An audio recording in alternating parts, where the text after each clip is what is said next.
number of teacher assistants that we have to offer our students. So our focus is to improve early literacy, to get as many of our students to be able to be promoted from the third grade to the fourth grade based on that reading third grade integrated test. And we're concerned that we'll have the funds to be able to do that. We're also looking at another state mandate that in 2015 they will no longer fund textbooks in terms of hard copy textbooks. So be strictly digitized textbooks. So we're trying to place ourselves as a school system in a position where we can meet that mandate, and we're moving towards that with the $1.5 million that you provided to us a few years ago. Now, if you'll look in your handout, I'll move on to capital outlay needs. These priorities came from the liaison committee that met on January 9th of this year. In your package, you've got the Macon County Schools Needs Assessment and Union School Renovation Estimate Scope of Work. I just shortened that on the first page. You can look back through those two packets and see the actual cost for each of the items of work. I broke these up into several priorities. Number one being energy conservation. Union Academy School is a sound building in terms of we have city water, city sewer, a good boiler, but it's also an energy hog. And this building is serving our students who require alternative learning, and that's a mandate from the state that's not going to go away either. We're serving over 100 students out there right now, and it's costing quite a bit just to heat and cool that building. And that needs to be improved, and we can save money by doing that. The other important part about energy conservation is that this fits the criteria for a QZAP bond, which is a no interest financing. At Union Academy, to improve energy conservation, we would replace the HVAC system with bar units. This would require improved electrical infrastructure, new windows, drop ceilings, and insulation. Macon Middle School also needs a new HVAC system. One wing of the facility out there needs a new HVAC system. We need to replace the windows at East Franklin and Franklin High School. These windows need to be replaced for the same reasons that the windows at Union need to be replaced. They're costing us money in terms of energy conservation, and at Franklin High School they're also a safety concern. Now, you appropriated the money to repair the windows at Franklin High School. We've been holding off on that. Once we found that we qualified for a QZAP bond, we want to bring that information to you and let you decide if you would like for us to pursue that route or not. But if you decide that you don't want to pursue the QZAP, we'll proceed with the repairing of the windows at Franklin High School. We also need to replace some additional windows at Highland School. In addition to energy conservation needs, we also have other facility needs, particularly at Nantahala School. We do have classes at Nantahala School right now that are taking classes in a trailer or a mobile unit. No, it's a trailer. The only class we have left. We still have one classroom that meets in a trailer. At one time we had somewhere between 40 and 50 That's right. mobile units that are now gone. One more, and it needs burnt, probably not the right word. It's nearing the end of its lifespan.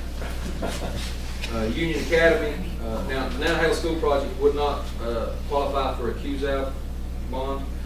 The Union Academy, under the additional facility needs, the doors, hardware, plumbing, flooring, paint, marker, and tack boards, that would qualify for QZAP, as well as the Macon Middle School locker rooms. Most of the Union Academy facility needs there just go along with the energy conservation. When we get in there and do the bar units, replace the windows, lower the ceilings and that sort of thing, then we're going to need to do those other things as well. Macon Middle School locker rooms are in need of repair. And the cost was just under $100,000. Is that right, Mr. Bell? Locker rooms? Yeah.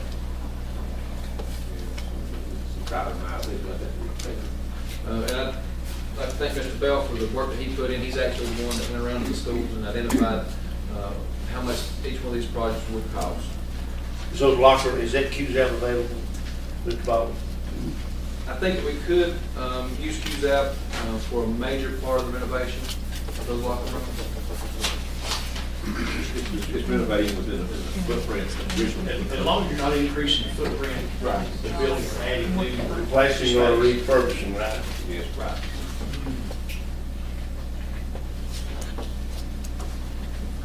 The next item on the list is a request for a technology refresh. Along with that $1.5 million that you provided a few years ago, as I said, we upgraded our wireless capabilities, and we're also moving towards that textbook, digitized textbook mandate that the state is pushing down. Also, with the digitized textbook, a hard copy textbook, each hard copy textbook is going to cost us anywhere from $50 to $80. We can purchase an iPad for around $500. If you're a high school student, you have 4 classes at $80 a pop, that's going to get pretty close to that cost of an iPad. An electronic textbook is about $10 as opposed to $80. So the other benefit of digitized textbook is that when the curriculum changes or new textbooks are adopted, you just push those to the iPad, you don't have to purchase new textbooks. But we need to be able to replace the iPads that we currently have and also move those down to the lower classrooms as we begin implementing the digitized textbooks. Next item on the list is another state requirement. This is House Bill 452, which is the 2013 School Safety Act. This law mandated that each school have a panic alarm installed. Tim Burrell has looked at this, and we have a cost estimate of $23,000, $23,500 to put panic alarms in all of our buildings. And this does include putting more than just one panic alarm at Franklin High School because of the way that campus is arranged. This cost includes putting a panic alarm in each of the buildings on Franklin High School's campus.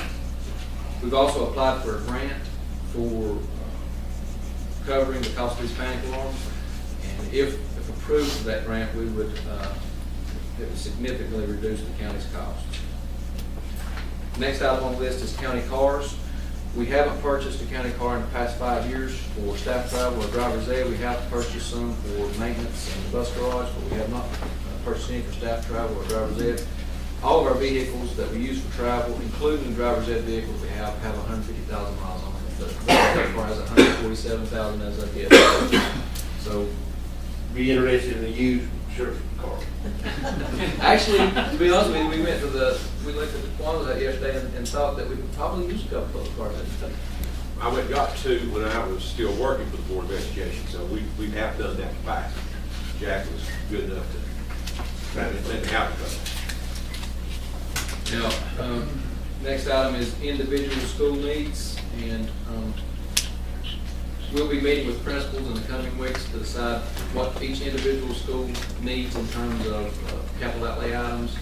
And what I mean by that is schools may need a classroom set of desks and that sort of thing. So we listen to them and we bring that to the budget process. But that's about it. Just yesterday, we did have this discussion, and the words adjourning, and we heard yesterday, and this is the exact word, are the counties, that education fund, are the counties stepping up. So in light of that, next month there'll be a complete breakdown of each county and what we're really, the responsibility of what the counties is the funding and the responsibility of how much actually each county has funded. So we think we are stepping up. Well, speak towards that, I can tell you that last year we received $500,000 less from the state in the 2013-14 school year than we did in the 2012-13 school year. At a time when the Macon County increased our current expense allotment by $400,000.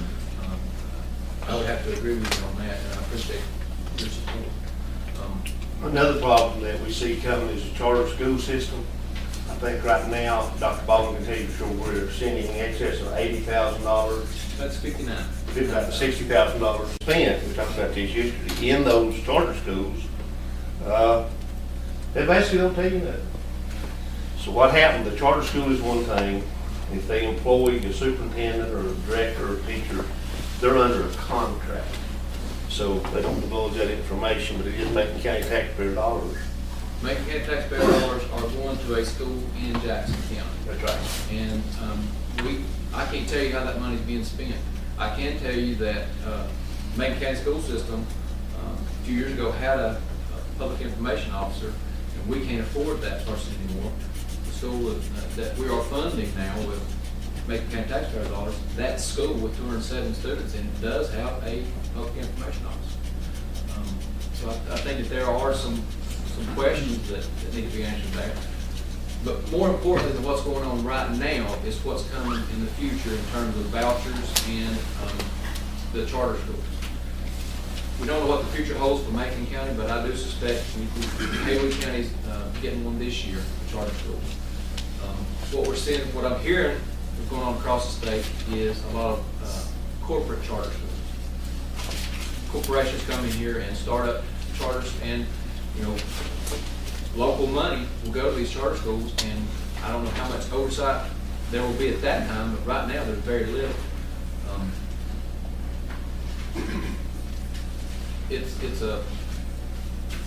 As a public school teacher, it concerns me. As a former public school student, it really concerns me, because we're setting up a tiered structure in North Carolina: public schools, charter schools, and private schools.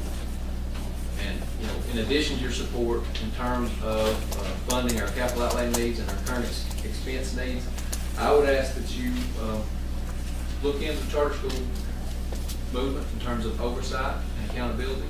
Also look into the vouchers in terms of oversight and accountability, because that's going to be $4,000 per student that's going to the private schools. We really don't know how that's going to be spent. And in terms of accountability, I don't know how many of y'all have public school children right now, but our students are subjected to a great deal of accountability, beginning at 3rd grade and ending at 12th grade. I mean, 3rd graders start out with tests in reading and math. It goes all the way through high school, and at high school level, it's an abundance of tests that they have to take. But a private school student who receives that $4,000 and is able to go to a private school, that private school will only administer one nationally normal test to that student, and they don't have to publicly release the data. So I'm concerned as a public school educator, and also as a former public school student, and I hope that how many of y'all are probably educated. I hope that if you were a public school educator, you'll consider that. Share with the commissioners the dilemma that we're going to be in on this 3rd grade testing. When it's projected that 50% of the students are going to fail. Right now, the state has projected that 50% of the students in North Carolina, the 3rd grade students, will not be measured as proficient on that 3rd grade integrated test. And I need to point out that in order to be considered proficient on that 3rd grade integrated test, a student has to answer correctly 38 of 44 questions. That means they have to score 86 on that 3rd grade integrated test to be considered proficient. If they don't pass that test, they'll have to take what's called the Read to Achieve test. If they don't pass that test, then they'll have to go to summer school for up to 6 weeks. After summer school, they'll be reevaluated. If they still don't meet the standards, then they'll be held back in the 4th grade, and we'll have basically a 3rd grade / 4th grade transition year. And at that time, students that were not promoted to the 4th grade will have to receive an additional 90 minutes of reading instruction a day. They may be transitioned at mid-year to the 4th grade, but I hope that you can begin to understand how much infrastructure and personnel that we're going to have in place to make sure that our 3rd graders are successful in passing the test, passing summer school, and then getting them promoted mid-year in the 4th grade. Right now, we're looking at a portfolio process this current school year for those 3rd graders to help them as an alternative assessment to that 3rd grade integrated test. That's taken a tremendous amount of time from our classroom teachers, putting a lot of stress on our students at this point, and we don't have those teachers' assistants that we've had in the past to help support both those students and those teachers. Share with them the format of that third grade test, what's expected of them. We couldn't do it. I'm putting myself in there. Share with them the format. Well, if I put myself in the position of a third grader, you have 7 selections. Most of the selections are over a page and a half long, and there are up to 6 or 7 questions per reading selection. Now, I know as a third grader, I probably would have read the first 1 or 2 of those selections and been able to focus on answering the first 12 to 14 questions, but selection 3 through 7 is probably where I would have fallen off pretty quickly. And I think it's expecting a lot of our third graders to sit through a test that's going to be several hours long and read several selections and answer multiple questions on each one of those selections. It's going to be a process. That's where those alternative assessments are going to come in and be very important. And we need to have the personnel in place to both monitor how well the students are doing in the class this year in terms of third grade curriculum, also how well they're doing on the third grade portfolio, and how we expect them to do on the third grade integrated test. So we're asking a lot of our elementary teachers at this point. We're asking a lot of our elementary administrators at a time when we also gave up 2 elementary assistant principals last year. So when I go back to tell you that we've made some sound decisions in terms of saving money, losing those assistant principals at Cartoon J and Iowa Valley are putting our students, our teachers, and our parents at a disadvantage. I am concerned about that. Those folks they're working extremely hard right now, and I appreciate all that they're doing. Dr. Baldwin, on this test, heard a little bit about that. My understanding that the teacher, the principal, the superintendent, nobody has the ability to curve those grades. And it don't matter what the intellectual ability of the child is inside that classroom, which we all know it comes in tiers 2, but they all have the same test. So that's the reason they said that 50% is going to fail, because they know that, just like you said, that you stay in the classroom. And that teacher can tell you, these are the 10 out of 22 that might pass the test. But you don't have the ability to curve those in no way. Is that correct? That's correct. Now, we'll have all those alternative assessments, but that's going to take a tremendous amount of time and a lot of personnel to administer those alternative assessments, and then also the required assessments. Let me say, those assistant principalships you referred to as losing, for somebody that may not make sense as to how that would affect the reading. In both those schools, because I was in and out of those schools over the past couple of years, those assistant principals were actually instructional people that was taking these students that were at risk, that need additional help, and was pulling them out of class and was actually working with them. So to call them assistant principals, these 2 positions, is kind of not true. They were doing some assistant principal administrative type of duties, but they were doing equally as much teaching, and so that's what happens. Summer school, is the state going to provide additional funds for those summer school sessions? There's an estimate that we'll get about, it was like $45,000. And transportation included?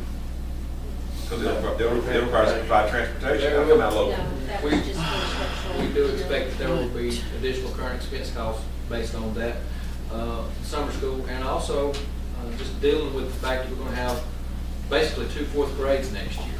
We'll have a 4th grade that didn't pass the third grade integrated test, and a 4th grade that did pass the third grade integrated test. So we're going to have some issues with dealing with that. This is the harm you're doing to young people. You got the dumb and you got the dumber in the class. You know, kids are going to have a feeling about themselves, which one am I in? Am I on this side of the class or on the other part of the class? We're setting up a terrible thing for young people in the 3rd grade to start having perceived themselves. That we're the dummies. I've been in those groups, so I can say it. Hey, you know exactly the room where those kids go. And Ms. Shields is exactly right. I can tell you that our principals are already thinking about that situation. We're going to do as much as we can to make sure that there is no visible difference between that 4th grade that is the transitional folks and that 4th grade that this group here's going out for 90 minutes, or a child's going out for 90 minutes of extra reading every day, you identify yourself. So it's a nasty thing. And who's doing that, Gary? Your state. Oh, Yeah, not y'all. that was after the new part of the new legislation. Yes. That came through this year. And I think what my intention was to make sure that the county commissioners, our school board is definitely aware of this, y'all aware of this, because y'all get the spillover from a lot of this. When we start having failures and things like that, people come and talk to y'all about this, what's going on within the school. When those parents start seeing that their kids being held back, Right. they're gonna come to your meeting, Jimmy. Exactly. And if they don't like it, then they come. It's hard to understand now, but it's coming. Yes. Yeah, exactly. As the parent of a third grader and husband of an educator, it is not a good topic in my house. No. It was a good topic the other night, when we were at one of the doors at the basketball game, we were talking to a grandparent who has a child in the third grade this year, and all of a sudden, that our grandparent started turning pale, and questioned us what we were saying, and so it was reiterated that day. And he said, well, my grandchild is like y'all feel, super child. But they were worried about this reading, that this child will be labeled now. It's going to be, to answer 38 of 44 questions correctly, it's going to be a challenge. What was said is this in no way regulates or build intellectual ability of that child. That's right. You seen it? We need Thank you. Thank you. Mr. Baldwin, you done? Yes. Thank you for your time. I Thank you. appreciate what you do and the way you try to save money, and we'll hope you'll continue to do that. We will. Thank you. Appreciate it very much. We've got two more. For we have Jane Kinsey.